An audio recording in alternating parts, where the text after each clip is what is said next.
केंद्रीय शिक्षा मंत्री धर्मेंद्र प्रधान के इस्तीफे के बाद जंतर मंतर पर कॉकरोच जनता पार्टी यानी सीजेपी का आंदोलन भले ही खत्म हो गया हो, उत्तर प्रदेश को लेकर एक नई चेतावनी सामने आई है। सीजेपी प्रवक्ता आशुतोष रांका ने उत्तर प्रदेश के पेपर लीक का मुद्दा उठाते हुए मुख्यमंत्री योगी आदित्यनाथ को चेतावनी दी है कि अगर प्रदेश में पेपर लीक की घटनाएं नहीं रुकी तो उत्तर प्रदेश में जंतर मंतर से भी बड़ा आंदोलन किया जाएगा। और सिर्फ पेपर लीक ही नहीं, गाजियाबाद के वॉलंटियर मोहम्मद जुनैद और उसके परिवार को लेकर भी सीजेपी ने यूपी सरकार के सामने मांग रखी है। लेकिन बड़ा सवाल है, क्या दिल्ली के बाद अब छात्र आंदोलन का अगला केंद्र उत्तर प्रदेश बनने वाला है? क्या धर्मेंद्र प्रधान के इस्तीफे के बाद छात्रों का आंदोलन पूरी तरह समाप्त हो जाएगा, या पेपर लीक और परीक्षा व्यवस्था को लेकर लड़ाई अब एक नए चरण में प्रवेश कर चुकी है? नमस्कार, मैं हूं संजय सिंह महान और आप देख रहे हैं यूपी ताजा न्यूज।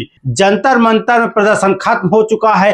केंद्रीय शिक्षा मंत्री का इस्तीफा हुआ, लेकिन जाते जाते सीजेपी ने उत्तर प्रदेश सरकार के लिए एक बड़ा संदेश छोड़ दिया है। कॉकरोच जनता पार्टी यानी सीजेपी के प्रवक्ता आशुतोष रांका ने प्रदर्शन समाप्त होने के बाद उत्तर प्रदेश में पेपर लीक को लेकर मुख्यमंत्री योगी आदित्यनाथ को चेतावनी दी। रांका ने कहा कि उत्तर प्रदेश में पेपर लीक की घटनाएं रोकनी होंगी। अगर ऐसा नहीं हुआ तो जंतर मंतर पहुंचे उत्तर प्रदेश के लोगों से भी ज्यादा संख्या में प्रदेश के अंदर आंदोलन करेंगे। यानी सीजेपी ने साफ संकेत दिया कि दिल्ली में आंदोलन खत्म होने का मतलब पेपर लीक के मुद्दे पर संघर्ष खत्म होना नहीं है। लेकिन कहानी सिर्फ पेपर लीक तक सीमित नहीं है। इस पूरे आंदोलन के दौरान एक नाम काफी चर्चा में आया, मोहम्मद जुनैद। मोहम्मद जुनैद गाजियाबाद के रहने वाले बताए गए हैं और जंतर मंतर में प्रदर्शन कर रहे लोगों को मुफ्त खाना और पानी उपलब्ध कराने के कारण चर्चा में आए। सीजेपी प्रवक्ता आशुतोष रांका ने आरोप लगाया कि जुनैद आंदोलन के पहले दिन से बिना किसी लालच के प्रदर्शनकारियों को खाना उपलब्ध करा रहे थे और इसके बाद से सरकारी एजेंसियां उनके पीछे पड़ गईं। रांका ने यह भी आरोप लगाया कि जुनैद के परिवार के सदस्यों को हिरासत में लिया गया है। यहाँ ध्यान रखना जरूरी है कि जुनैद के परिवार और पुलिस कार्रवाई से जुड़े ये आरोप सीजेपी प्रवक्ता की ओर से लगाए गए हैं। सीजेपी ने मांग की कि जुनैद के परिवार को तत्काल रिहा किया जाए। रांका ने चेतावनी देते हुए दावा किया कि ऐसा नहीं होने पर बड़ी संख्या में लोग उत्तर प्रदेश पहुंचकर जुनैद के परिवार के समर्थन में धरना देंगे। इधर दिल्ली में आंदोलन खत्म हो रहा था और उधर उत्तर प्रदेश के कई शहरों में धर्मेंद्र प्रधान के इस्तीफे की खबर के बाद छात्रों के बीच जश्न शुरू हो गया। केंद्रीय शिक्षा मंत्री धर्मेंद्र प्रधान ने 25 जुलाई को अपने पद से इस्तीफा दिया। उनका इस्तीफा राष्ट्रपति ने प्रधानमंत्री की सलाह पर स्वीकार कर लिया और केंद्रीय मंत्री प्रहलाद जोशी को शिक्षा मंत्रालय का अतिरिक्त प्रभार दिया गया है। धर्मेंद्र प्रधान का इस्तीफा सीजेपी आंदोलन की प्रमुख मांगों में शामिल था। इस्तीफे के बाद प्रयागराज में प्रदर्शन कर रहे छात्रों ने जश्न मनाया। छात्र तिरंगा लेकर झूमते दिखाई दिए। कुछ छात्रों ने उन पोस्टरों को फाड़ दिया जिसमें धर्मेंद्र प्रधान के इस्तीफे की मांग की गई थी। छात्रों छात्राओं ने इसे अपने आंदोलन की बड़ी जीत बताया। वाराणसी में भी छात्रों ने जश्न मनाया। लखनऊ में प्रदर्शन कर रहे युवाओं के बीच भी उत्साह दिखाई दिया और एक दूसरे को टॉफी खिलाकर खुशियां बांटी गई।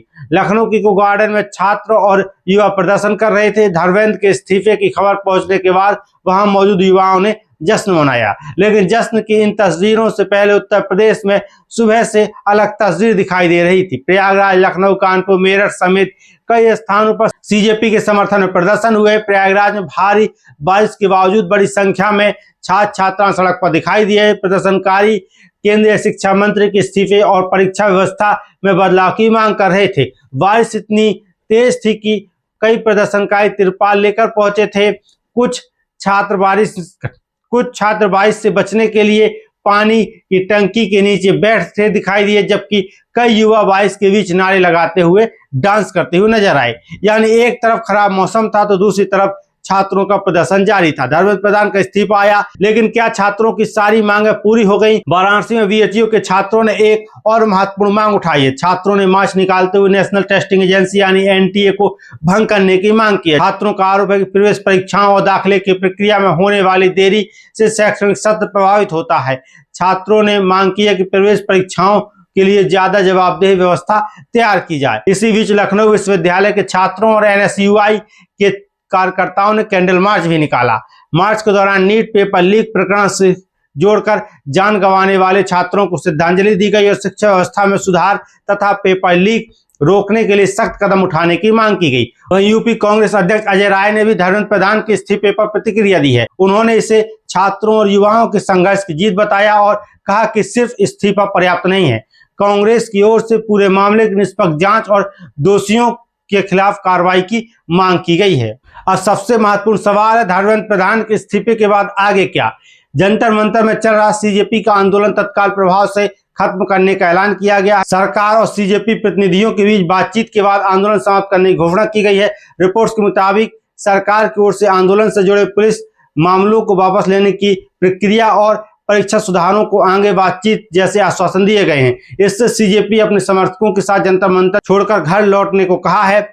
लेकिन इसी के साथ सीजेपी प्रवक्ता की उत्तर प्रदेश को लेकर चेतावनी ने सवाल खड़े कर दिए हैं, क्योंकि अब मुद्दा सिर्फ केंद्रीय इस्तीफे तक सीमित नहीं रहा। पेपर लीक कैसे रोके जाए, परीक्षाओं की विश्वसनीयता कैसे सुनिश्चित होगी, एनटीए और परीक्षा व्यवस्था को लेकर उठ रहे सवालों का समाधान क्या होगा, और सबसे महत्वपूर्ण सवाल, उत्तर प्रदेश में भविष्य में किसी परीक्षा या प्रवेश परीक्षा में पेपर लीक का मामला सामने आता है तो क्या सीजेपी वास्तव में प्रदेश में बड़े आंदोलन की तरफ बढ़ेगी?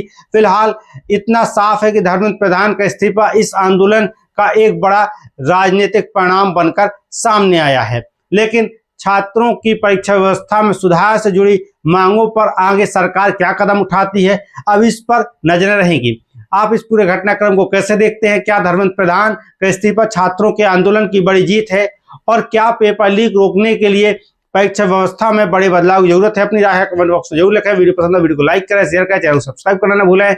मैं हूं संजय सिंह महान, आप देख रहे थे यूपी ताजा न्यूज।